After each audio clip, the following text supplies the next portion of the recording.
कौन सस्ते हैं? जवान जो है यहाँ से कपड़े पसंद कर रहा है, इससे बात करते हैं।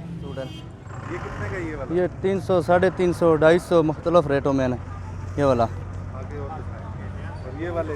ये भी यही रेट है, सबके यही रेट है, मुख्तलिफ रेट है, 250, 300, 350। ये देखें इस्तेमाल शुदा कपड़े हैं, लेडीज़ बहुत खूबसूरत कपड़े हैं।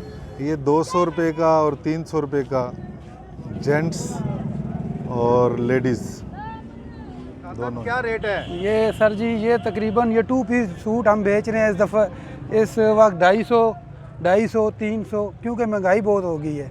अच्छा, ये तो बड़ा काम वगैरह हुआ हुआ है इसके ऊपर। अच्छा, सर ये 250, 300 का हम ये दे रहे हैं, लेकिन इसके बावजूद गाहक जो है वो परेशान है, कह रहा है महंगाई बहुत है और इसको मज़ीद कम करें। मज़ीद हम कम कर नहीं सकते, आगे इतनी महंगाई है, बहुत ज़्यादा महंगाई हो गई है। पहले तकरीबन इस हुकूमत से पहले नवाज शरीफ के दौर पे ये हम दे रहे थे 150 का, 100 का भी दे रहे थे। अब हमको 250, 300 से कम वारा नहीं आ रहा सर। लेकिन ये वाले जो जोड़े हैं ये बुटीक्स पर तो 10-10 हज़ार रुपये के बिकते हैं। सर यही तो मसला है ना, इसीलिए अमीर लोग भी इधर आ रहे हैं हमारे पास, ये ले रहे हैं।